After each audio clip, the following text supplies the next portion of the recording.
Hello, I'm Seth for Privacy, and welcome to Season 2, Episode 5 of Opt Out. Opt Out's a show where I sit down with passionate people to learn why privacy matters to them, the tools and techniques they've found and leveraged, and where we encourage and inspire others towards personal privacy and data sovereignty. In Season 2, we're taking a look at some of the privacy-preserving tools, FOSS projects, and privacy-focused companies in the space to get a better understanding of what they do well, what their limitations are, and what we all can do to help drive their tools forward. Have you been wondering what's coming up in the network anonymity and privacy space? Or maybe what alternatives are out there for Tor? This episode, we're going to sit down with Harry Halpin from Nym to chat about their upcoming Nym Network. Welcome on to Opt Out, Harry. Oh, great to hear from you, Seth. I enjoy listening to your podcast occasionally, so I'm very honored to be on the show. Oh, it's awesome to hear that you're a listener. Very, very nice to hear that. And very grateful that you were willing to take the time out to come and chat with me about your work on Nym. I think there's a lot of great promise in what you're building out, and a lot of details that are very different from existing networks today. So I'm excited to get the chance to learn more myself, let listeners hear a little bit more about Nym, about how it compares to their networks, and just kind of keep pushing people past the Tor is good enough mentality. So we keep focusing on what improvements need to be made to Tor, and maybe even what other networks need to be built out like Nym. So if you don't mind, I wouldn't mind just noting that there's a big problem I've seen in a lot of, I would say, technological approaches to privacy. So typically, when we think about privacy, particularly when we think about strong forms of privacy, such as anonymity, what people fail to realize is that it's not as simple as use Signal, use Tor, or even use Monero, use whatever, I2P. And even Nym itself is just a small part of a larger stack which is needed. Mm-hmm. And the reason for that is because privacy is essentially a holistic property of a system. So if you think about the internet, in the beginning, the internet, there was this model called the OSI model. And so you can imagine that the internet has different layers. You have the physical layer, you have your device, you have the link layer, you've got the networking layer on top of that, you have the application layer on top of that.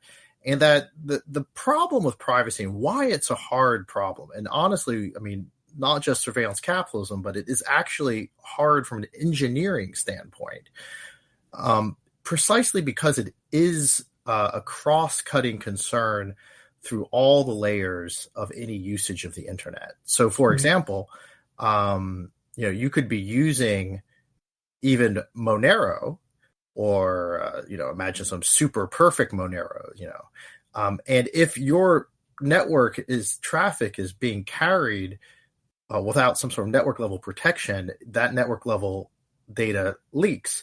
But likewise, inversely, you could be using something completely different. You could be using, let's say, Super Nym. You could be using the best network level privacy protections possible. But if the application asks, like that idiotic thing, BitCloud, to ask for your seed phrase in a web app, or ask for you to add in, add your user ID or your email or an ID number, then it doesn't really matter what you're doing on the network level. And because all these levels interact, user behavior is very vastly different between different applications. That's why privacy is hard. I think it's important to kind of, for anyone listening to the show, to keep in mind that privacy, any leak on any other level could spread to the whole application, to all the other levels. And so that's why privacy is hard. And Nym is just one part of a larger kind of privacy stack to come. Yeah, I think it's a great call out to start on, because it is so important that people do grasp that there's no one tool that's going to solve all of your privacy problems and make it so you don't have to worry about privacy again. It's a very all-encompassing thing, from the physical to the digital. And in the digital, like you mentioned, there's so many different layers and pieces of privacy that need to be considered. So having something that does protect the network portion of privacy, or at least does that job well, removes that need, but then you obviously still have to be worried about everything else. I mean, it's kind of like hear people using Tor browser to access their bank. It's not really providing them any privacy, because the bank still knows their ID and all of their financial data and all of that. So it's very much just a piece of the stack. But network privacy is an important one, but one that I think has proven to be very, very hard over the years, as you touched on there. how even Tor has struggled with many different areas of protecting user privacy and protecting the network against Sybil attacks and lots of different angles there. So it's a tricky question to answer for sure. So I'm excited to learn a little bit more about what Nym is. Yeah, and I just want one little comment. I mean, we don't like this positioning of Nym versus Tor, even though that is a sort of obvious analog, precisely because there are things that Tor is good at that is unlikely Nym will be good at. For example, web browsing, something that we can discuss this more later, that I think honestly Tor may have reached some sort of maybe the best possible design out there. But there are other things, such as, for example, Monero or Bitcoin, where Tor is not probably the right choice for your needs if you're trying to defend your network level privacy. And so we can discuss this more later, but that's how the problem is, that every application has a different threat model, like a different way it uses data. And so certain things that fit very well one application may not fit very well another application. So I use Tor every day when I browse the web, and even after Nym is launched, I will continue doing so, and we will support Tor. On the other hand, it's kind of useless using Tor for most cryptocurrency transactions, and maybe even an actively bad idea. And so that's why we're looking at Nym, and also just even other kinds of technology. So. Yeah, I definitely want to dive into that more, but I also want to hear a little bit more in the background of kind of where you're coming from and what kicked off the creation of Nym itself. So I'd love to hear a little bit more about what it was that woke you up to the need for personal privacy. I mean, it's obviously an area that you've been deeply concerned about for a long time, but I'd love to hear a little bit more about the background there. Yeah, I mean, I'm not I have been trained later in my life, but I'm not trained as a cryptographer. I could play one in a standards body. I'm actually have my doctorate in artificial intelligence. And, I first started waking up, and this is kind of, I would say around the kind of 2005 through 2008, to the need for increased kind of network level privacy. And the problem of metadata when I was working on my PhD, and later the World Wide Web Consortium, when I was working on browser APIs and browser privacy, which none of which really worked out, although we did get a halfway decent crypto API standardized across browsers, mainly because it became obvious, even in very early artificial intelligence, or as I prefer to call it, machine learning work, that a very small amount of metadata could completely de-anonymize transactions. Mm-hmm. And that really struck me when I was doing my PhD.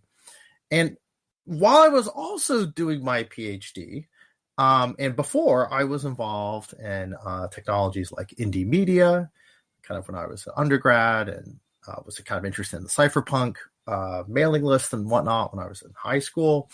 And, I'd always kind of been interested in cryptography, but cryptography is something it was very hard to get a good background in. I mean, it was just literally in the 90s, it was kind of random crazy people, including Satoshi Nakamoto, mailing each other over this kind of bonkers mailing list where, and at least at the school I went at, because I went to a public school, I took a number theory course because that was the closest I could get to cryptography. And there was no cryptographers, at least that I remember, when I was doing my PhD at University of Edinburgh. And so, but what I was also doing is I was involved in climate change activism as a graduate student. And in particular, I was involved in organizing protest. And I do believe that technology does not drive social change. I believe social movements and people drive social change. Mm-hmm. And what happened to me personally was and this is all public, they decided at some point, this was the British state, working in concert with the Americans, that I was to be eliminated as an activist. And the reason why they thought that is because things were getting kind of serious on the climate change front. And there was a large summit, this UN summit on climate change happening. And, I understand that not everyone is concerned as I was. I think in 2009, it was viewed as sort of 2008, a sort of fringe topic, something that only crazy people were interested in. But that being said, I had an undercover cop assigned to me. I was personally tracked, personally had surveillance technology used against me. And I know all this because it later came out in court documents because the undercover cop went mad and leaked a bunch of stuff and was revealed. And so I personally, suffered quite a lot. I was at protests, would be targeted. I would be beaten up so badly I couldn't walk. I had people would keep trying to seize my computer. I had to basically not use a mobile phone, which I'm not a huge fan of mobile phones even today, so it's not a great loss. I had friends whose, the house I was staying at in Germany was raided. Friends in New York has their house raided. None of this led to charges. This is all kind of right before WikiLeaks. So, and I've always been a fan of hacking. So I remember very distinctly being at the Chaos Computer Congress.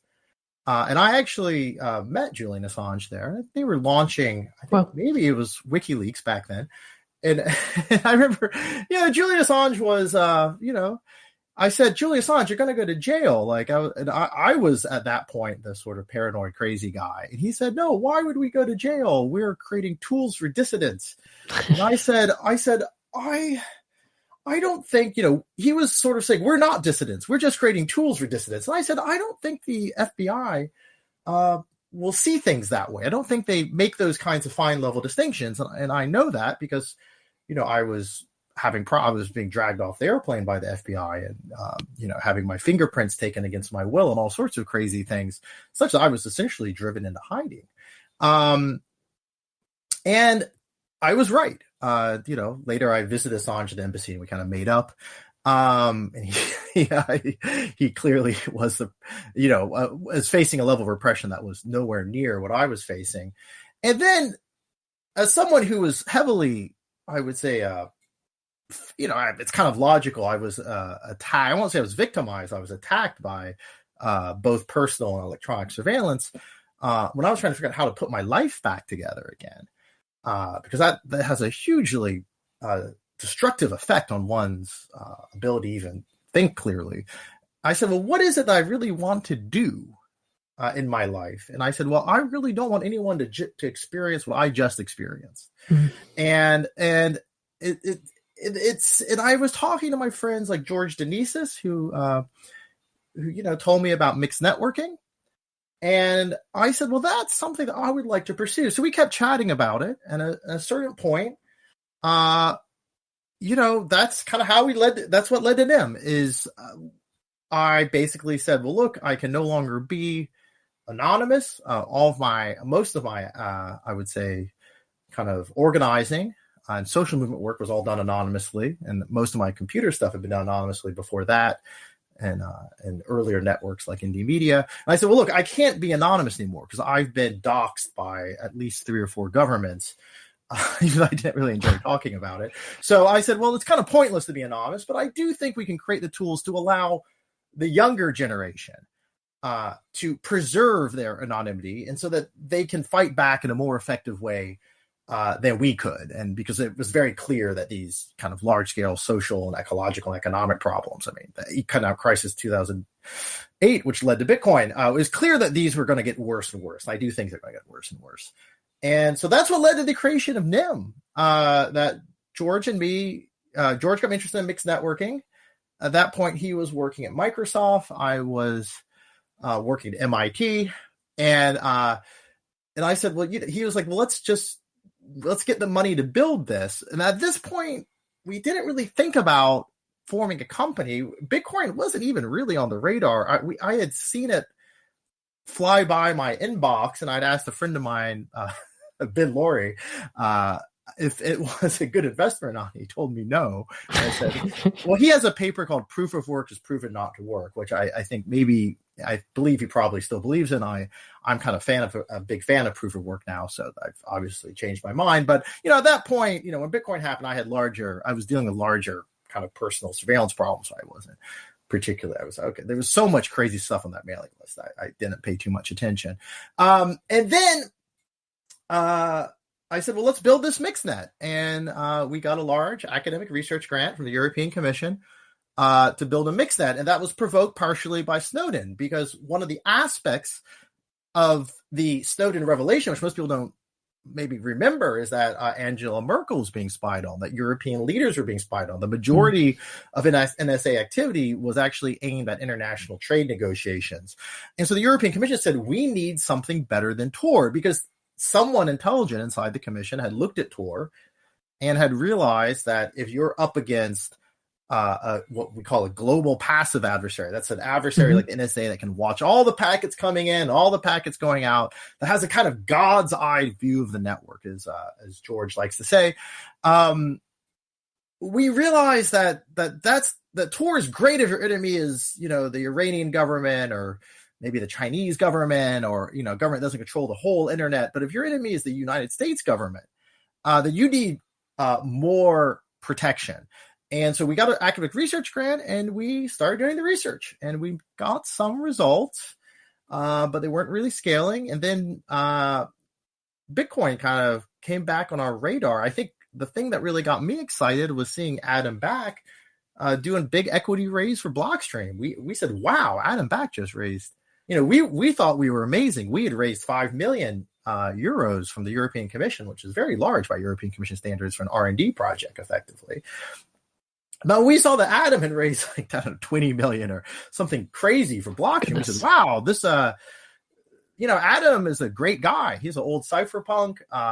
He's been around talking about mass surveillance since, I think he may have some of the first papers on it since the early 90s, and was instrumental in a lot of the early crypto wars. So he said, well, if Adam Back could raise 20 million for Bitcoin, then maybe we could raise some money for privacy. And that kind of stayed in the back of our heads until we basically, the research funding ran out, and we were approached by Binance Labs, of all things, who had just started, said, we'll give you some starting money to push this out. And that made, we had never really thought about cryptocurrency users needing privacy, but we were concerned more about government level surveillance. But then we said, well, actually, what the NSA can do, the whole internet, Chainalysis or Elliptic, they can do to the Bitcoin peer-to-peer network easily. And that really woke us up to the possibilities of using mixed network technology with cryptocurrency. That's what led us to essentially incorporate Nym in Switzerland and start building this software.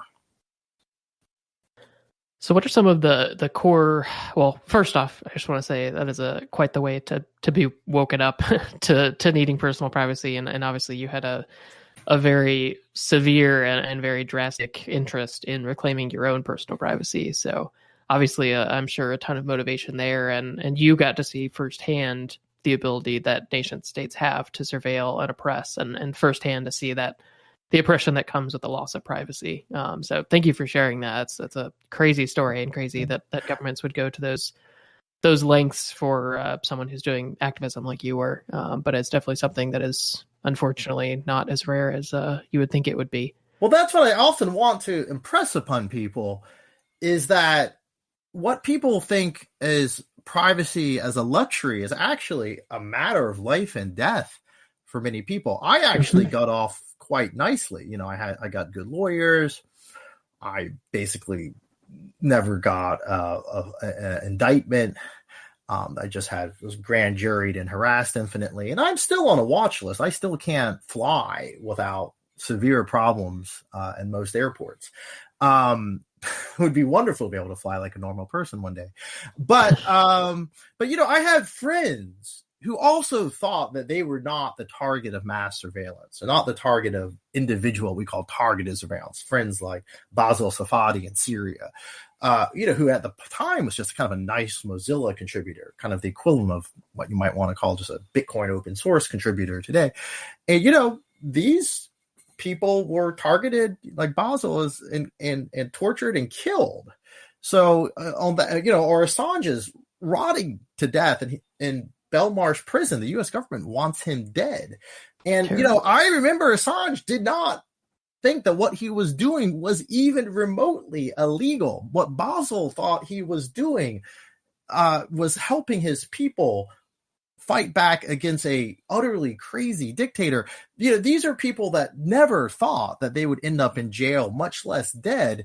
And in all of those cases, there were tremendous amounts of, just good old fashioned repression, but also tremendous amounts of electronic surveillance. So I do kind of want to remind people. I mean, honestly, I just got doxxed, and that's why we're not building them anonymously, among other reasons. But I am totally. What we face is very little compared to what we've seen other people in our social network face, and we never saw that coming. And I don't think, I honestly, when I look at the Bitcoin space today, or the Monero space, or whatever else is going on, I just personally feel, and I do firmly believe, I look back at these people, I'm like, well, you guys are just like, WikiLeaks in 2009. You're riding high. You're the center of the historical moment. You're going to get Person of the Year award on the Forbes billionaire list. But as soon as some government wants to crack down on you, you guys are screwed. And you don't have the technology even to defend yourself. And as we see nation states break down, this is not just an individual matter, but you're going to see, smaller nation states abused by larger nation states. You're going to see more and more political use of surveillance. And that's what concerns me. But the problem is because you don't know when you're going to be targeted, even if what you think you are doing is completely legal, you really have to kind of try your best with the tools available to hide what data you have. And it's not an impossible task. I mean, if you look at the Snowden revelations, the amazing thing about the Snowden revelations is they didn't break Tor. They didn't break off the record messaging. Mm-hmm. That the NSA had no secret weapons that were better than anything that essentially a bunch of academics and open source developers had produced, despite having huge budget lines. So on this level, what they have is data collection capabilities, but they're not invincible. And that goes doubly strong for people outside the United States and the global South who are facing much more weak and limited government opponents. Yeah, it's very, I think, frightening, and it should be eye-opening to see the lengths that governments will go to and have gone to, but people definitely do not understand the pressure that's going to come, especially against those people who are contributing and building these tools. I think that's a very important call out, that the people who are active in building out these tools that allow people to free themselves from oppression and allow people to gain privacy and take back control of their data definitely can be in some focus and in some just kind of the spotlight from governments. So properly using privacy tools is hyper important. And I'm really curious what the main thing that you're hoping users get from using Nym is. You mentioned cryptocurrency a few times. So if it's like network level privacy and cryptocurrency, I'm really fascinated about that. But I also love to hear if there's maybe another key thing that you hope that users get from using Nym once it's released. Yes. I mean, in an ideal universe, the internet would just use something like Nym by default. But the internet was designed in a trusted academic environment where there was no concerns over metadata. I mean, there weren't even originally concerns over cryptography. And because of that, every time you use the internet, it doesn't matter if it's Bitcoin or going to a web browser or you're using Signal, your metadata, who you are talking to when, is leaked. And that's leaked by the virtue of IP addresses. And it's also leaked not just by IP addresses, but by the timing and volume. The way you can think about it is every time you use the internet, you're releasing a stream of packets. And those packets are shipped across the internet by other people's computers, and those packets can be used to uniquely identify you. So it's not as simple as just matching an IP address to another IP address. You can hide your IP address with a VPN or with Tor, much better than a VPN. But it's that pattern of bytes that forms a kind of unique digital fingerprint of your exact act of communication that is typically can be used against you.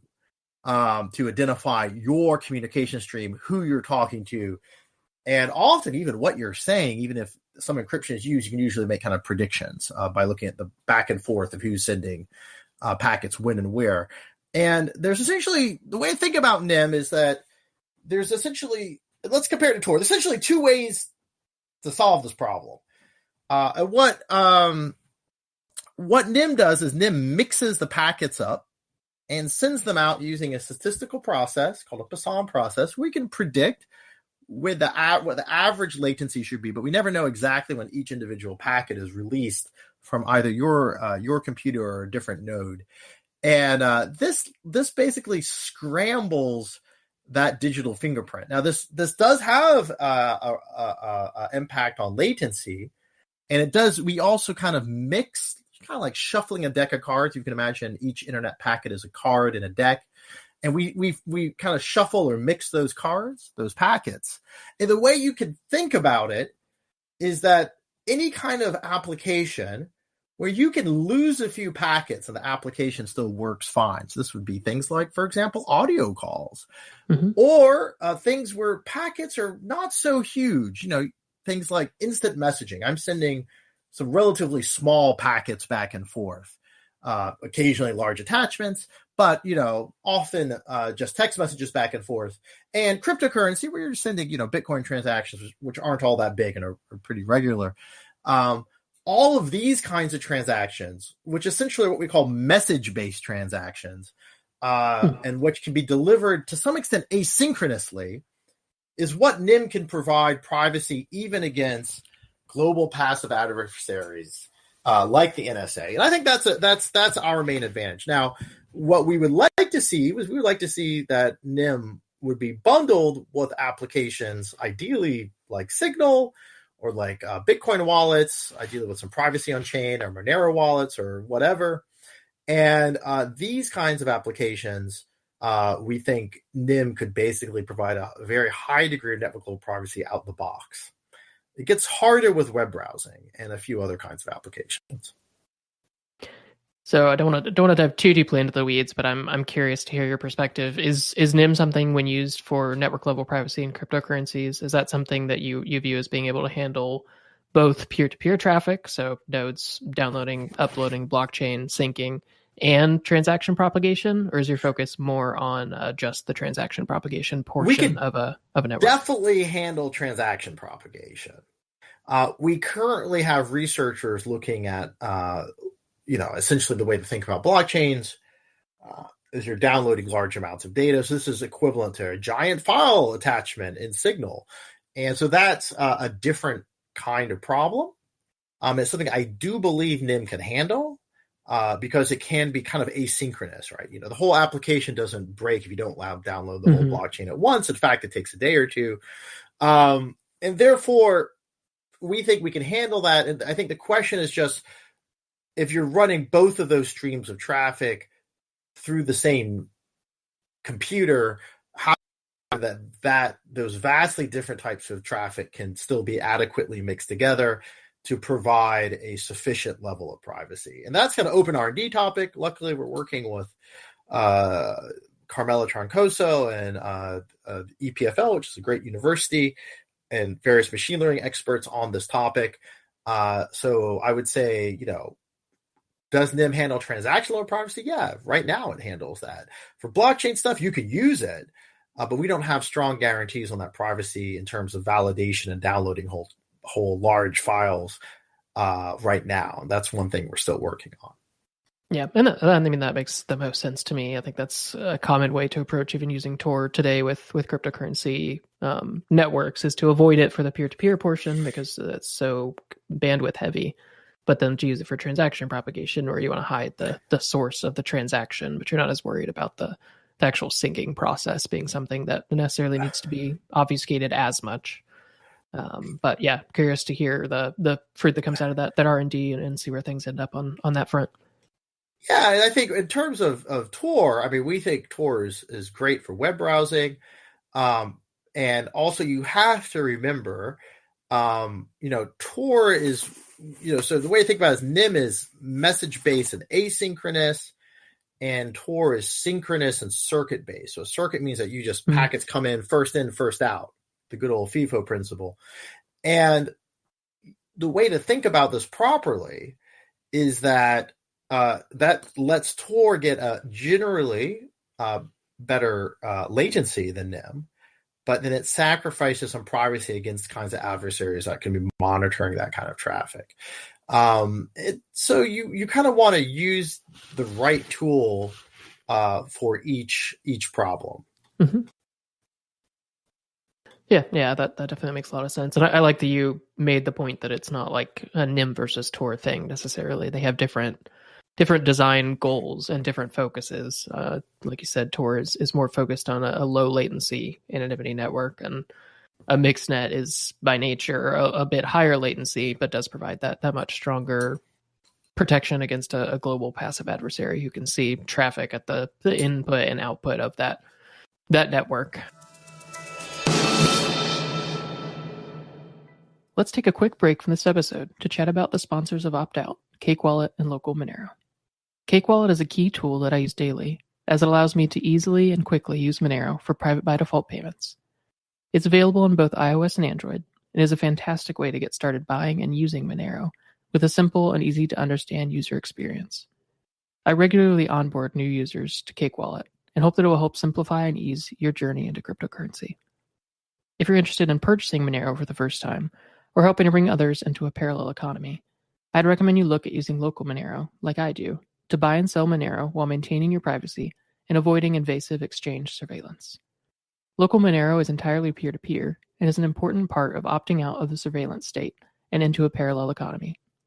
Thank you to both sponsors for their incredible support and partnership, and I hope you'll take a moment after the episode to learn more in the show notes or at optoutpod.com/sponsors. What are some other limitations that users should be aware of for Nym, maybe versus or compared to Tor or I2P, just so people who are familiar with those can grasp that? But I'm curious if there are any other limitations beside that latency that's introduced, and then the need for asynchronous communication versus that kind of first in, first out principle. Yeah, I mean, I think you have to remember that it's everything in life is a trade-off function. So, we let you tune Nym. So you can say, I would like to use Nym. We have a paper on this. It just got published by our first intern, who finished his master's thesis at the University de Neuchâtel.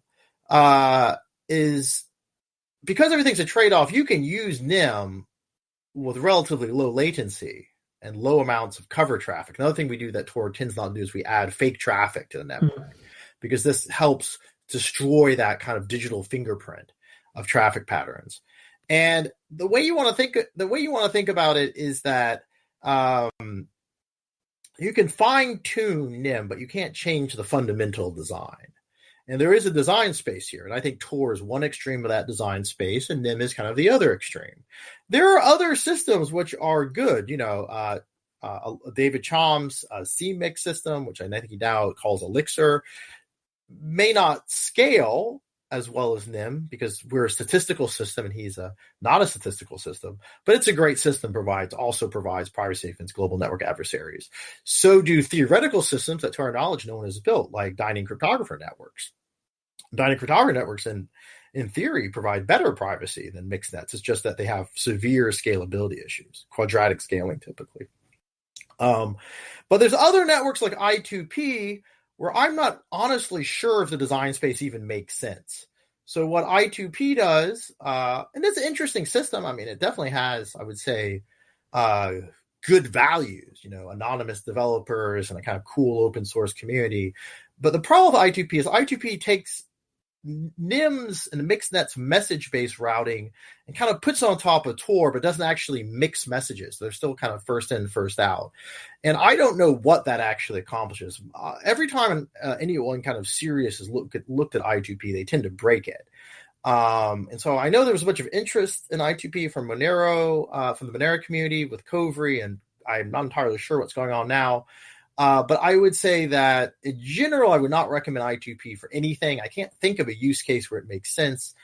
Same with kind of I2P derivatives like Loki or whatever. I mean, they're interesting points. I'm glad, I guess, someone built them, but I can't really see where they shine.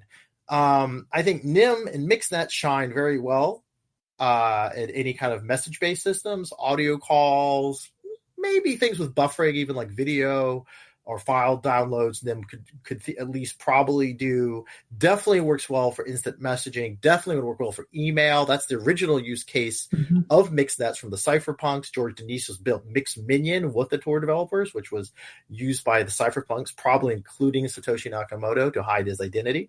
And so these sort of things Mixnets are great at. And on the other hand, there are things like web browsing where I think it's going to be very hard for anyone to beat Tor. And that's the trade-off I want users to kind of think about. And ideally, users won't have to think about it. I really wish, and you're seeing Apple do this with their Apple Private Relay. I really wish people, when they build apps, thought about network privacy and just built in by default. And now Apple builds a kind of slightly retarded version of Tor called Apple Private Relay. So it's a 2-hop rather than a 3-hop Tor that only works for Apple.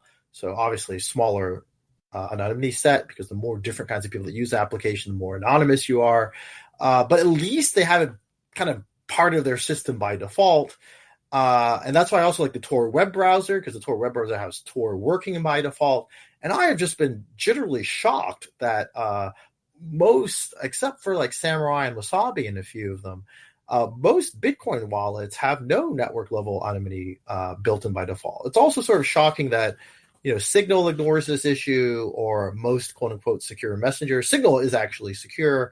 I'm not sure about the others, but in general, I think that if the way I hope people use Nym and use eventually Tor and other things more and more is that they don't think about it. The users just install an app and it's private by default. And if there are any developers listening, I think I would prefer that you built your apps that way.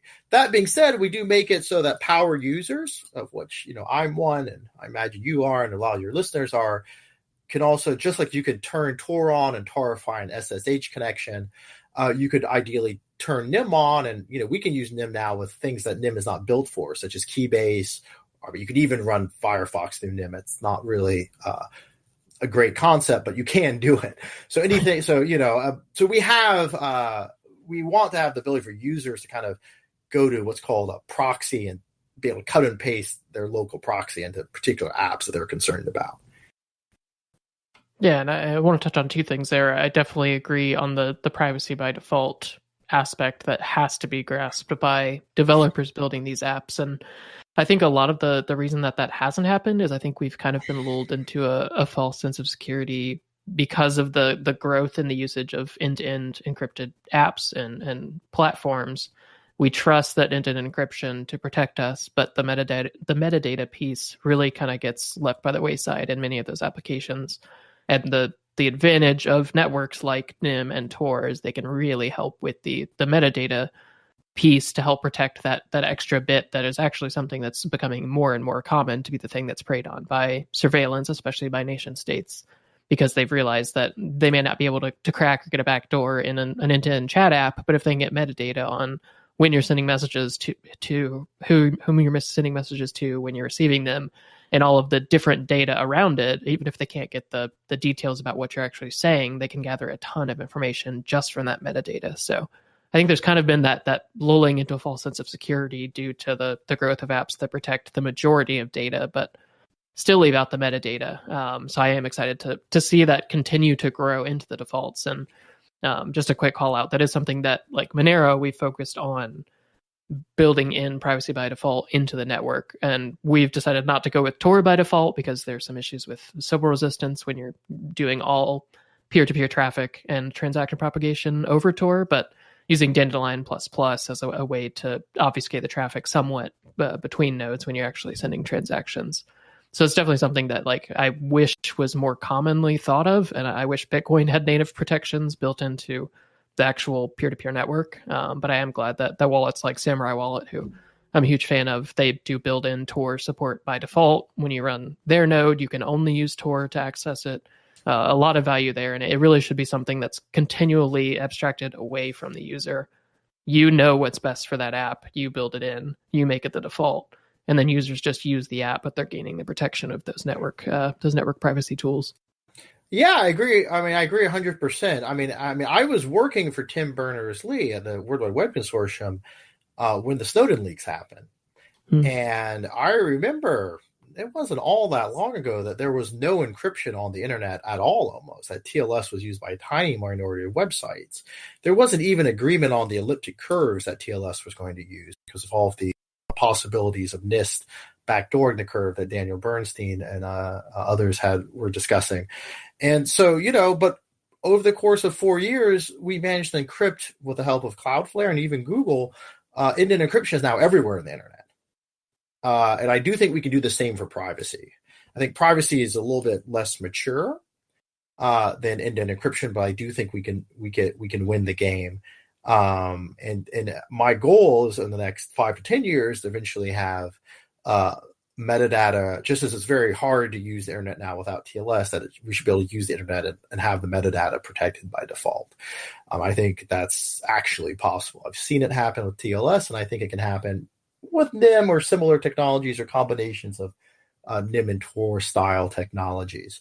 Now, Monero's in cryptocurrency. We are, of course, fans of Dandelion++. Any kind of protection is always better than no protection. We have not managed to connect Nym successfully with the Monero community, and we do hope that to build a Monero compatible wallet. We are prioritizing Bitcoin and Liquid because I'm kind of, Liquid CT is pretty straightforward, confidential transactions, but we do hope to see, we would like to get in touch more with the Monero community insofar as that I think they share to some extent the same values. We may be a bit edgy for them sometimes. We're a little bit too, we're a company, obviously. We're not a mysterious open source project. But that being said, it's definitely on our hit list because we want people to be able to eventually start and run Nym nodes using Monero, probably with some sort of Bitcoin swap. Yeah, no, I'd love to see that, and I'm always game to chat or to introduce you into some of the Monero circles and start building up a relationship there, because we always need more and more ways that we can help to protect users' privacy, especially those people who are running nodes or using remote nodes with their wallets, because both those cases you need that strong network level privacy. So Nym does seem like a good fit. So I'm curious to see what we can build out there and how we can integrate Nym at least into the kind of quote unquote official wallets that are pushed out by the Monero community, and hopefully push some other devs in the community to integrate it natively. Definitely. When I talk to people who are actually at kind of life and death risk, I understand about Monero's been, I like it. It's been improving rapidly. Ring signatures are obviously not always not the best, but now I like the fact that the Monero community is pretty flexible about their cryptographic scheme and quite flexible in upgrades, unlike a lot of other cryptocurrencies. And I think for Bitcoin, it makes sense not to upgrade very often because it's really a transparent reservoir store of value. But then, if I'm dealing with someone in an at-risk country, particularly in the Middle East, I actually do recommend Monero, and I would not recommend anything else just because I think Monero actually works well enough, particularly against those kinds of threats that you see now. Yeah, it's a great use case for that because it does value that privacy by default at every layer. That's kind of the push in every layer on chain, network level, wallets, privacy by default is really the focus. And it's definitely something that I hope will continue to propagate across many other open source projects as we go along. But I also just kind of go back to what you're mentioning about the propagation of TLS across the internet. And I think something that's so important is that when the right tool gets built out and is easily accessible and easily usable, we can see massive change in the internet's approach to privacy and to security, because obviously TLS is more focused on security than privacy in many ways. But when EFF launched Let's Encrypt and the things that Let's Encrypt enabled for companies and individual people to very rapidly get a certificate and use that certificate in their web app, that really drastically sped up the adoption of TLS and HTTPS across the internet. So I'm hopeful that we'll either hit on the right tool, maybe that's Nym, or that we'll find the right way to make it more and more accessible to developers so that it's not like, I have to integrate another network level privacy tool, but we can make it very straightforward, very simple, they can throw it in there, get it figured out, and then provide that to users as a sane default. So I think there's a lot of hope there. I'm hopeful that we'll find the right way to do that, and maybe have kind of the let's encrypt effect on network level privacy as things go along, and hopeful that maybe Nym will do that. I did want to touch a little bit on some of the issues with Tor. The two kind of main ones that we've seen are that, and these are not really nation state attacks necessarily. These can be a little bit smaller, but we've seen that Sybil attacks, where people introduce malicious nodes into the network to gain a larger and larger portion of the network to get visibility into traffic. And then entry and exit node attacks have been something that's just been going on against Tor for as long as I can remember. It's just a constant problem in a network that obviously cannot have reputation by design. So I'd love to hear a little bit more about maybe what Nym is doing about specifically the issue around Sybil attacks, because that's always a problem in privacy networks like these. And you mentioned a little bit earlier about how having exit nodes being malicious seems not as much of a problem in Nym, but maybe you can clarify that a little bit more for us too. Yeah, I mean, so you have to remember again that Tor is optimized for web browsing. Mm-hmm. And so that means essentially an open proxy to the entire internet. Nym has two or three other kind of design variations. So the way to think about mixed nets is historically they were used for making email private. I mean, email is a terrible protocol. No one should use it. Even with the PGP, it's basically not particularly private or even secure. But the model that Nym has is effectively more of a client-server model, where you can use Nym to browse the internet. You can run an open internet proxy through Nym. No one's going to stop you. But how we imagine Nym working is more of a service provider model, where you have particular apps that are running nodes within the Nym network, and they force their communication through the mixed net. And because of that, the Sybil attack problem to some extent is less bad. Mm-hmm. That's a design choice. But again, the world has moved on a little bit from web browsing running everything to this more app-based world. And so we tried to make sure that Nym fit this kind of app-based model.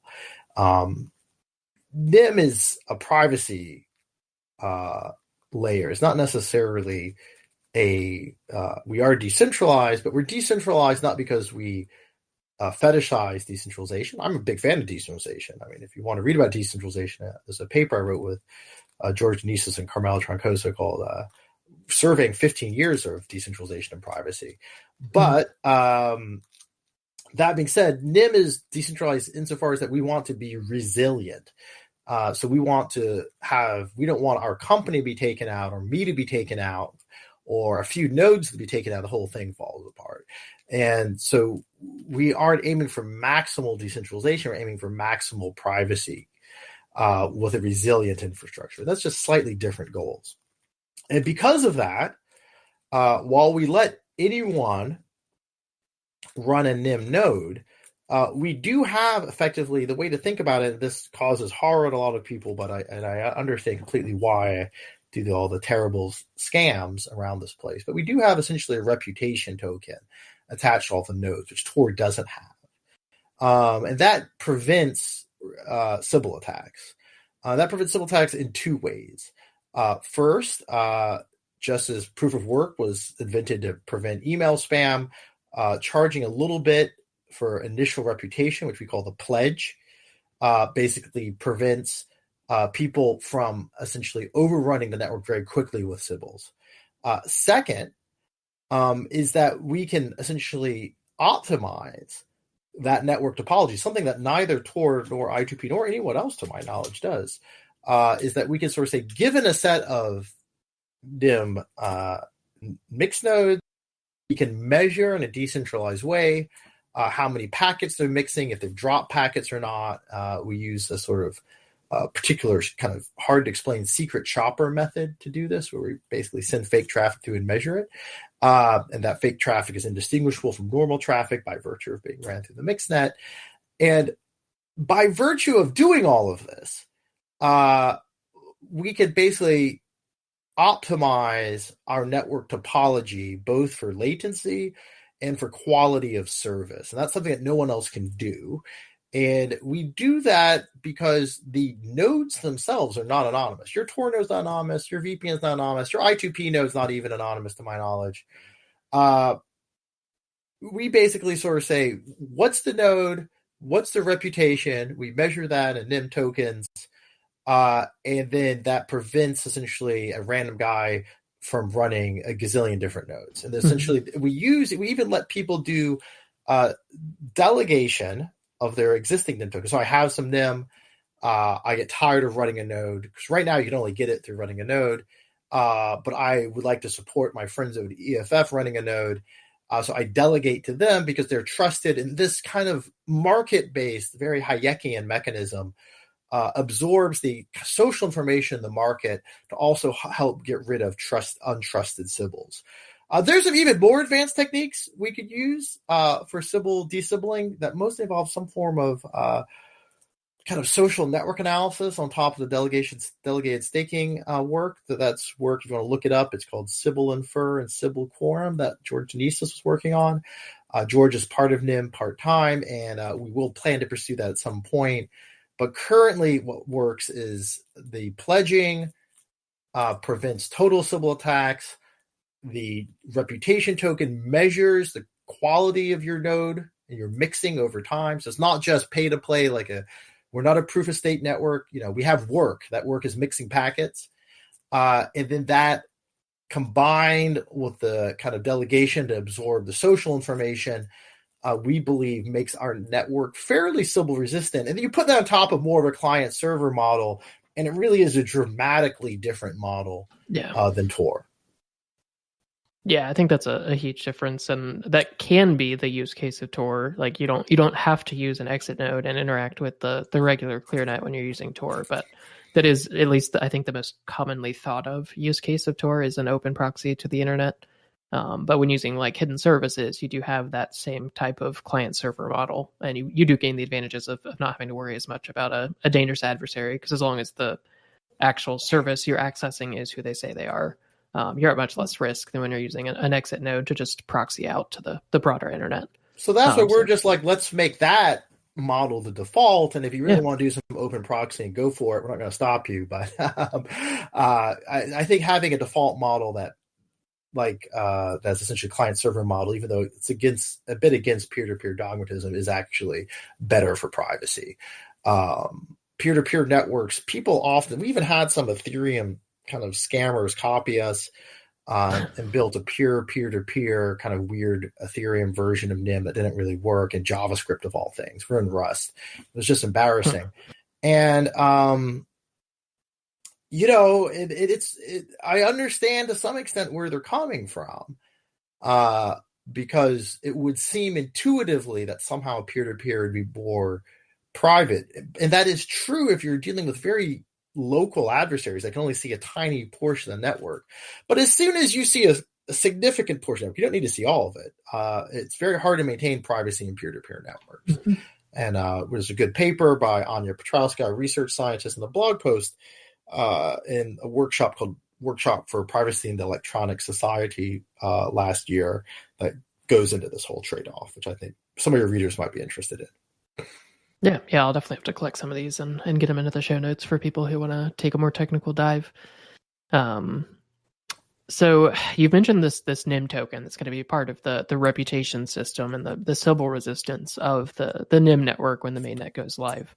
Is that something that people who want to use the Nym network as a client will need to use to be able to pay as some sort of fee to actually use Nym? Or is that something that only the servers and the mix nodes are going to need to have to be able to pledge and to prevent Sybil attacks in that way? I'd love to hear a little bit more about how the token will actually affect users. And then also just how will you ensure that users will have a private and kind of non-discriminatory, aka like a not KYC bound process for people to get tokens if they need them to use the network? Yeah, so there's a kind of simple-minded answer to this question, which is we do not want to build a cryptocurrency. Nym is a reputation token. Reputation tokens and mixed nets predate the existence of Bitcoin. They were essentially assumed to exist and older systems, which most people here probably forgot about, like the eternity service that were theorized in the 90s, which later led to things such as kind of led to decentralized networking. Now, one of the reasons the designers of Tor built Tor the way they did is because they were actually working on reputation tokens for mixnets and gave up because they correctly noted the problems very hard. And, we have luckily built on 20 more years of research, particularly research around Bitcoin, to kind of fix that problem. That being said, do we want end users to know or even think about Nym as a cryptocurrency? No, they should be using Bitcoin or Monero as cryptocurrency. Shouldn't use some random token, particularly reputation token. That's a misuse of it. And then the second thing is, does someone have to pay? The answer is yes. There is unfortunately nothing free in this world. But as long as someone's paying, the user should not have to pay directly. So the way that we see Nym probably working is that there will be, and we have a very flexible model in this regard, is that users do have to show that they have the kind of right to use the system. And they use that by essentially what's called an anonymous credential, which is just users don't think about this. It's kind of like a entry ticket. And how they get that entry ticket does not have to involve a token. For example, I think it's good to think to 2 or 3 examples because it's a very it's a very open model. You could imagine there are certain kinds of applications where people are used to paying fees. For example, Bitcoin. People are used to paying fees. They're also used to kind of relatively high latency. And for those kinds of applications, we can imagine that a little bit of that Bitcoin is taken out. That goes to fund whatever wallet you're using. It's your little privacy fee or whatever. And then that basically lets them use the network and not even think about it. This little tiny bit of Bitcoin goes to the network, and it's kind of converted on the back end to Nym token, the reward, the mixed nodes, and the services that they're using. That being said, a lot of applications people don't want to pay to use, and they shouldn't pay to use. For example, things like Signal. Now, in that case, it should be free. People should use a Nym token freely. Now, that being said, Signal does not exist from the goodness of Moxie's heart. Signal is paid for by, for example, Brian Acton and donors, and that what Moxie can sort of say is, I would like to use a Nym network, and I have, 500,000, 50 million, 100 million users. This is how many bytes I need, or approximately, and they can just purchase those on behalf of their users, and then it's just for free.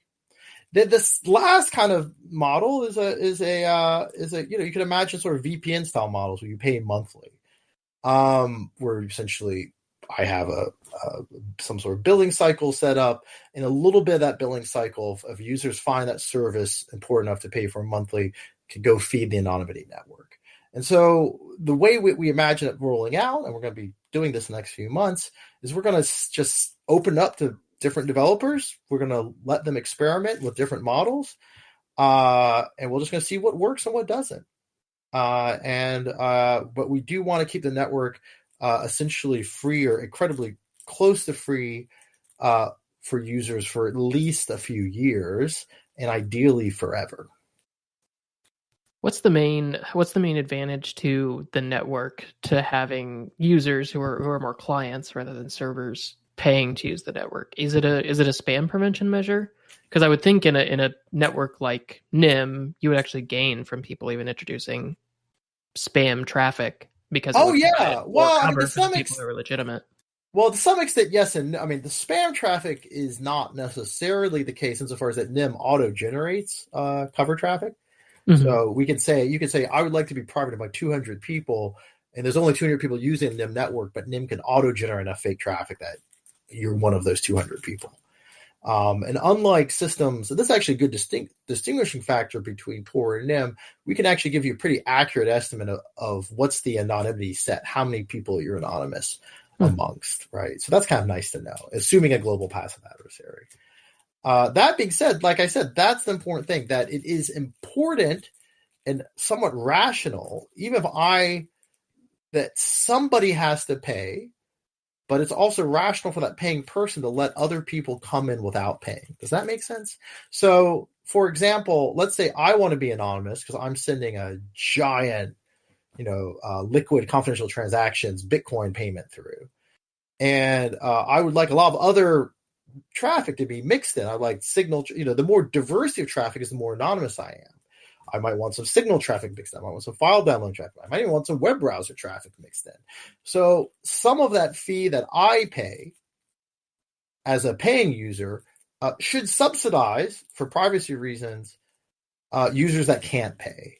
And these are the kinds of mechanisms that when I say delegated staking, I can sort of say, I want to use network. I'm going to pay this service. Some of that money goes to the service directly. The rest of it goes to the network and then subsidizes not only the nodes, but a certain amount of free usage. But not enough free usage. But if you subsidize an infinite amount of free usage, then you just open the network up for a giant, not Sybil attack, but users essentially just blasting the network and taking it down, which we don't want to happen. So yeah, it's all about finding the right balance between high value use cases, of which you don't need that many. You only need a few people paying for the whole thing to work for everyone. Lots and lots of low value use cases, or use cases where no one pays, which then provide diversity, not just cover traffic, but diversity of use cases. And then, something that basically lets the node operators, people running these mixed nodes, make enough money so that they can keep that machine up, and not only keep that machine up, but get a really good machine that can mix lots of packets, because the more packets that are mixed and the faster the packets are mixed, the more anonymous everyone is, and the faster a network is. And that's the nice thing about Nym, is that it's a very special design insofar as that it should scale well, so that the more people that use the network, the faster it gets, because you can maintain the same level of privacy with more people using the network and seeing your packets quicker. And that's a kind of counterintuitive aspect of our design. Yeah, that's a really fascinating one. I hadn't thought about it. I guess that's native to it being a mixed net, because when you're not needing to wait for other packets to mix with that are a proper fit for your traffic, you can actually send them much more quickly and not have to add as much delay when you have more and more traffic coming in and out. That's definitely an interesting piece of that I hadn't thought about. And less cover traffic too. So I think I really we want lots of users jumping on for free, and we do think that users that have a lot on the line should be able and be okay with helping subsidize those users. Yeah, I'm definitely curious to see how that plays out, because that is a big paradigm shift away from something like Tor. But like you mentioned, it is a little bit more similar to a VPN. So I'm curious how kind of striking a middle ground between those two approaches in the kind of cost model will pan out in reality. So I'll definitely be keeping an eye out. Yeah, so you mentioned that you're able to measure the anonymity set of the Nym network and of people who are using the Nym network. Is that the main way that you actually measure the privacy that's provided by a network like Nym, or are there some other metrics that are helpful in kind of figuring out how good the privacy is that is being provided by Nym? Well, how to measure privacy is a very controversial topic, but in the world of mixed net literature, we have a pretty clear solution, which is Shannon entropy.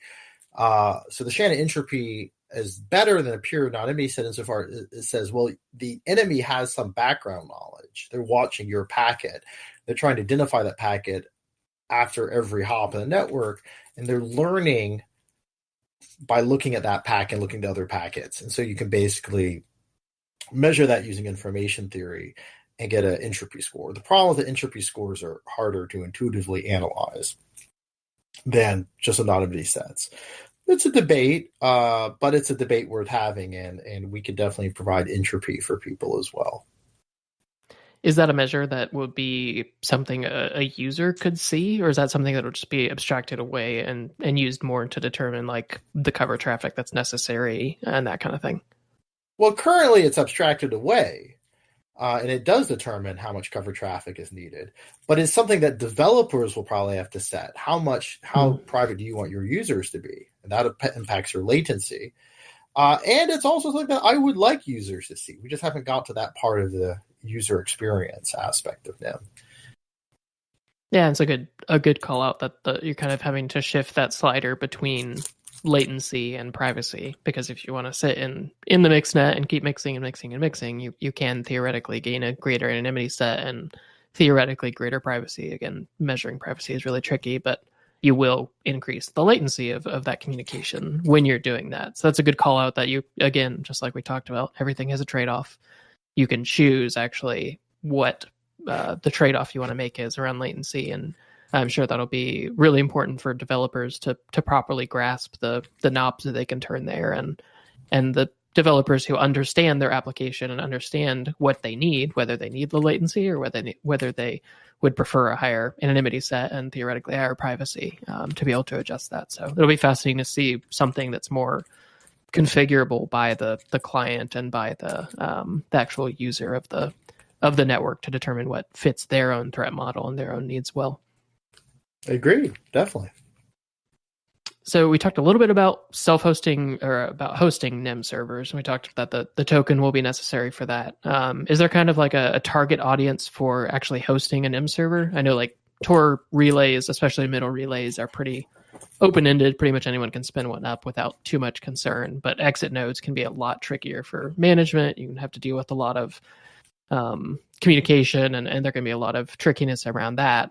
So I'm curious if there's kind of an ideal audience for actually hosting the Nym mix nodes, or if that's something that'll be pretty approachable and open-ended for anyone to pick up. Yeah, we think it will be similar to the kinds of people that, I don't know, run Lightning or whatnot, where we can imagine that any relatively competent sysadmin should be able to run a node up.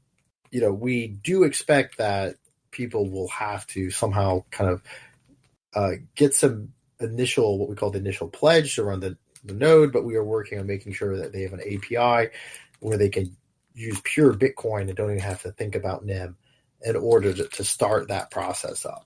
So we don't want people to, for example, we actually don't want people to have to go to, a KYC exchange or something silly like that in order to start a node up. We do expect that it's important, remember, that the node runners themselves, it's transparency for the powerful, privacy for the weak. The node runners themselves, we don't necessarily want to know their identity unless we're, as a company, directly shipping them money, which is what we are doing for the testnet. But otherwise, they will have to have their IP address and public key known. This is similar to Lightning or Tor. And so they will, to some extent, be public. So we do expect that to be more of a sysadmin kind of role, or role that, someone who's pretty technically competent wants to run. And we kind of hope the same evolutionary dynamic that worked well in Bitcoin's favor eventually pans out in Nym's favor, such that more and more technically skilled people get involved and they can run better and better mix nodes and mix more and more traffic faster and faster, and that to get better and better reputation. I think that would be a wonderful thing to see happen to Nym. Now, for your average privacy-enhanced user on the street, that's probably not a good use of their time. They may feel uncomfortable unless they're very technically skilled in getting an anonymous or privacy-enhanced virtual private server. They may just want to use the network or want to contribute sort of hidden service-like things to the network. And for these kinds of users, we do want to point out that the first hop is something that you can run yourself. So you can run your own essentially private entry node into the network. We call that a gateway. You can also make your gateway public to your friends or the entire planet if you are so inclined. And so that's this kind of thing that we imagine, and we do hope that users do run themselves on their home machines. We don't really want people to run nodes on their laptops or something. It's more, you don't really want to run a Bitcoin mine on your laptop right now. You don't really want to run a mix node on your laptop. But you can. We can't stop you.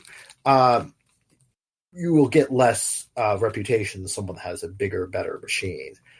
We will prioritize having a good jurisdictional spread in the network, and we have some techniques by our chief scientist, Claude Diaz, for guaranteeing that.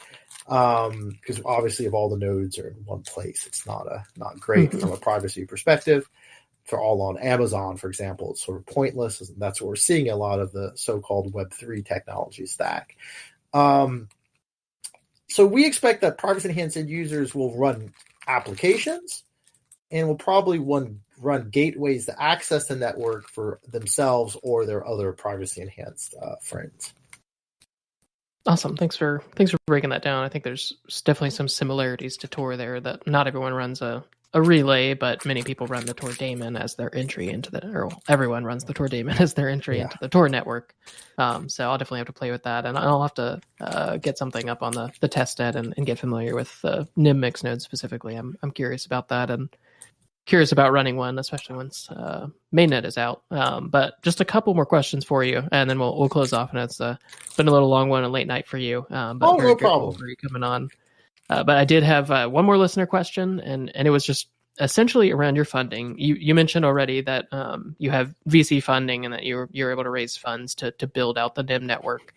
And I know that there's a lot of concern, especially in more of the communities that I run in, around what control VCs and investors have on the development and direction of projects like Nym. So is there any clarification you can bring? Just simply, won't have to go super into the legal weeds, but just any clarification around what control the people who have invested and helped to support Nym up until this point have over the development or direction of Nym. Yeah, I mean, a lot of people are very concerned with this issue. I think they're right to be concerned over it, but I think realistically, we've been trying to build a mixnet for, oh God help us, running on a decade now, and folks on our team like George have been working on this mixnet since before Tor, Mixminion, and Mixmaster. If people remember Mixmaster and Lynn Sassman way back in the day, and then here's the deal. We tried to build this off of academic funding in a pure nonprofit GPL Richard Stallman approved manner. And what we discovered is that was very hard to scale. That our enemies are folks like Google or Facebook or Chainalysis, who just have hordes of programmers like an every day. And this I'm talking about governments. They have essentially infinite amount of money because they control the money printing machine that they can use to target our network. And so, we built a completely, with the European Commission Research Funding, completely GPL, completely open attempt to build Mixnet, and it was not, never really working properly. And what we found, there was tons of, when you were working under an academic or nonprofit environment, there are so many restrictions on what you can do with money. So I would say venture capital, which I was essentially considered a form of evil malware when I first heard of it, I ended up being actually much less restrictive. And not only much less restrictive, but you actually got much more money with less restrictions. And venture capital, their goal is just to get users. I think a lot of VCs, first, it was only really fringe, crazy people, maybe fringe then, now maybe more and more mainstream, like Binance. But now we're seeing, and our early kind of investors were all just sort of very nice people, no mainstream VCs. But now what we're seeing is that even mainstream venture capital, like Andreessen Horowitz, are questioning the future of the surveillance economy, even for their Web 2 investments. And so I think the way that they look at Nym is they say, well, if there's a less than 1% chance that surveillance fails, these guys know what they're doing. If there is a way to build privacy and somehow make money off of it, which is where most, honestly, we got rejected by many more VCs than we got accepted. Most traditional VCs wouldn't touch us with a 9-foot pole. We're actually quite surprised that Andreessen and Polychain and a few other bigger ones threw down on us. But it's kind of rational because they're like, well, there's a tiny percent of chance this might work. That's worth a tiny amount of money, but a tiny amount of money to a multi-billion-dollar fund, $10 million here, $10 million there is a huge amount of money for privacy-enhanced software. And that lets us hire world-class programmers, so we could hire folks from Amazon. We hired back people from Google and Facebook, and we could even hire people that no one else would touch, such as Chelsea Manning. because we all of a sudden had venture funding. And the question is, what did the venture capitalists control? And it used to be when there was a bear market, that venture capitalists would want to get, controlling seats on the board. They would want controlling equity. So if they don't like me, they kick me out. Or if they think, we don't. But honestly, they don't have any of that power in the way that we've currently crafted our deals. They can't kick out the board. They don't have participating board seats. They don't control a majority of the equity. They don't control majority of the Nym token. And so we're just like, look, these guys, we're very thankful they've given us money, and we do hope we can build a user base that they feel this was a good investment for them. But they don't have any control over the design decisions. That being said, honestly, I this is a bit of a counterintuitive argument. I would argue for more privacy enhanced projects, particularly open source projects that are struggling for funding. Who's going to more likely to give you a backdoor? A government is more likely to ask for a backdoor. So why would you spend a year, half a year, struggling for $100K grant, a $200K grant, and then basically be, whatever at the, under the U.S. Department of State, or like us under the European Commission, where you could just basically say, look, guys, we can get much more money with much less restrictions with venture capital. And in venture capital, I'm from a research background, an open source community background, working on free software. But, I had never ran a team of 30 coders before. And it was crucial to have the venture capitalist on board to help us learn how to hire people, how to fire people, which you have to do occasionally, and how to scale, and how to really think about how to do an effective, build an effective structure. Whether that's, I would like the structure to eventually become more of a co-op, more nonprofit over time. That being said, this is harder than people think. And the one thing companies are good at is they're good at building software. And that's our goal right now. At this point in the Nym project, as the software is finished building, we can, of course, transition out of a company structure and more to a traditional Apache Foundation or whatever kind of structure, or a DAO, even if we're really feeling crazy, although I'm a little bit suspicious of DAOs. I'm a bit old-fashioned this way. But I do think there's something to be said for picking the right kind of structure and the right kind of funding instrument for the maturity of a project. And we could not have built Nym and rebuilt our entire code base in Rust and hired the best people in the world, including people that no other company would touch, had it not been for VC funding. And in terms of backdoors, honestly, we have the same argument Tor has. If you think there's a backdoor in our software, find it. And if we don't fix it, fork us. It's all open source. It's all on the web. And, before we really launch, we're going to make sure we have reproducible builds. We're looking right now with Chelsea Manning at secure hardware, not SGX nonsense, because I don't trust SGX more than I can throw Intel, but looking at actually ways that we can kind of guarantee the execution of the code is also not completely corrupted, either by us or by you. I mean, our main concern is actually the node runners. The people running the mixed nodes become corrupt. Now, there's very little damage they can do, but it's still something we're worried about. Or the people running gateways. Or the people, what's one giant threat that Chelsea Manning pointed out that we weren't super concerned about till she pointed it out? How about what if your phone gets hacked?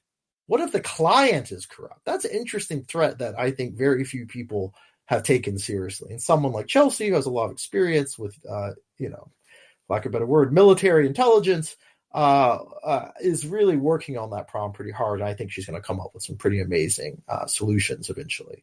So we are, I understand it's not a choice everyone agrees with, but what can I say? I mean, history will judge us. We'll see if it works or not. And I'm happy to see other people try different approaches. I've written letters of support for competing approaches even.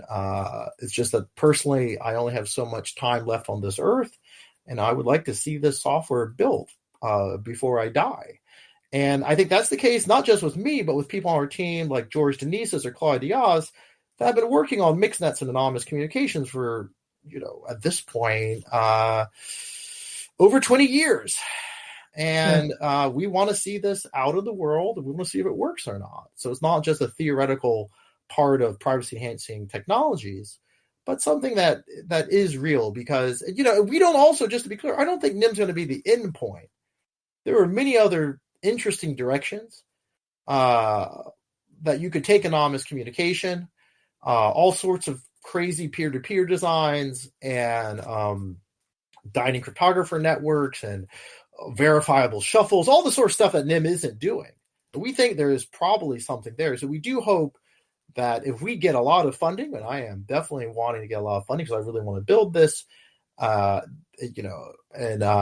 we want to help fund all of that work come to fruition as well. We want to be able to fund the stuff that no government funding agency or no other venture capitalist will touch.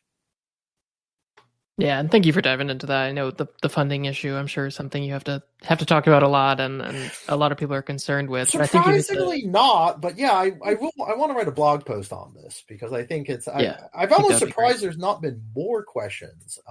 It's sort of shocking, really. But yeah, in terms of how we do fundraising, we want, we're also trying to stick to the straight and narrow. We really look up to companies that do that. So we are currently in the process of of registering a prospectus with the Swiss government, and we are in the process of excluding U.S. people because the U.S. is a terrible jurisdiction full of extra jurisdictional issues. So we are doing a lot of relatively controversial moves, some to protect our people, some to make sure that we're not getting taken advantage of by scammers, some to make sure that you guys aren't scammed by us. And people are going to fall. I'm sure friends are going to be mad at me. But, when you're running something like them, you have to have a lot of faith in yourself and your team and the mission. And I can think of no better mission than ending mass surveillance. And we're at least going to give it the best shot we can. Yeah, and I think one of the key points that you hit on in what you're mentioning about how your funding system works is that the output is free and open source software.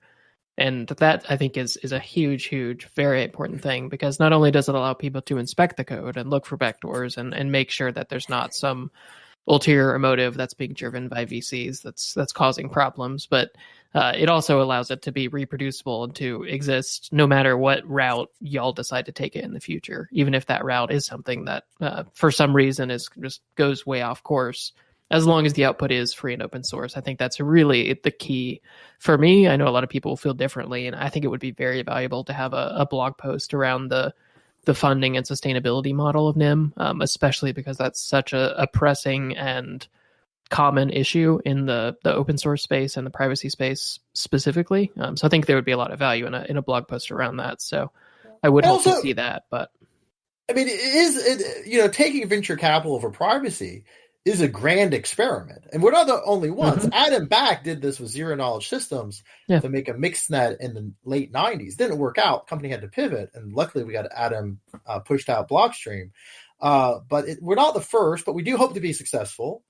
And if we aren't, a certain venture capitalist that funded us, whose name I won't mention, but I will mention the fact that they should, I think, be in the cover of Forbes maybe this month. They said, look, guys, this technology is so cool and so revolutionary that maybe there's not a business model here. And they said, well, that's okay, because worst case, this all falls apart. We still have this there's going to be some valuable open source code. Mm-hmm. And in the grand scheme of things, we have billions of dollars, so you guys are a small investment. And I think, I would say that that's the attitude that I try to take as well, that we're going to work really hard to make this sustainable. And we do not know if there's a business model behind privacy. There might just not be. Maybe the only way you get privacy is you have to overthrow global capitalism. I mean, may be the case. That's definitely what I thought 10 years ago. That being said, it's worth trying, because you don't know unless you try. And I've been down the road of nonprofit funding. I worked in that space for years. I ran a VPN nonprofit. I worked on open source projects that had no funding at all. These all had historical, wonderful users, wonderful usage, and all fell apart eventually within a few years, primarily because of lack of funding. Mm-hmm. Because at some point, it's just hard to compete if, and so I would like to see privacy work and be competitive. Yeah, I definitely agree. I think it's a pressing issue, and I'm going to be curiously watching and definitely interested to see where it takes Nym and where it takes others in the space who are starting to go that route as people do realize that there may be a business opportunity, even one that is around VC funding in the space. So I'll definitely be curious to see where that goes. But last question I had for you was just how can listeners jump in and help support what you're doing with Nym? Well, I mean, it's pretty straightforward. We have a website, nymtech.net, and you can go to that website and you can read about us. You can download the code. If you're more towards a systems administrator, you can run a mixed node. If you want to remain private and you have some technical skills, you should run a gateway. If you want to build, you're a developer, you want to build an app, or you already have an app, you can run a service provider. And this is all very clearly documented. And we are happy to help in Telegram, Keybase, whatever channel you prefer. And we have all of that on our website. And that's the best way to get in touch. And if you're really interested in privacy, we are also very interested in privacy. We are typically always hiring. And not only are we hiring, if you don't want to work for us, you just want to work for privacy, and you can convince one of our associates that you can do this. We sponsor undergrads for internships. We sponsor master's theses, and we're starting to sponsor PhD dissertations on privacy, and we will continue to do so. And we hope that, I think there are many ways to do it. We'll probably start sponsoring nonprofits if we ever get tons of money, which we hopefully will, cross fingers, to such that we can build a sort of, as you say, an ecosystem. But we're happy to work with more or less anyone. We are a company, so we have found it occasionally hard to work with very loose groups where, we don't know who we're talking to or what we're doing. But we do also respect various people's right to privacy. And so we do also want people who want to get involved in them. You can apply for a job with a real name. You can volunteer under a Nym in our channels. Everything's on GitHub. Go for it. I mean, we do hope we get more volunteers. And at some point, like I said, we're happy to if the company is successful, and we're happy to keep going indefinitely, but we're also happy to phase this into a co-op or more loose structure as well over time. And what's the real deal breaker there? It's how many people get involved. So again, just go to our website, and there's more ways to get involved than we can count. Awesome. Well, thank you so much for coming on, Harry. It's a tricky topic to get through, and there's a lot of detail and a lot of weeds to crash through in the network privacy space. But thank you for helping to clarify so many things around how Nym works, how it compares with Tor and ITP, how your funding works, what users can expect to benefit from, limitations. There's just a ton of solid content here. So thank you so much for taking the time out of your schedule to jump on and chat about this. And I'm really excited to see where Nym goes in the future. Cool. Thank you. And keep up the podcast.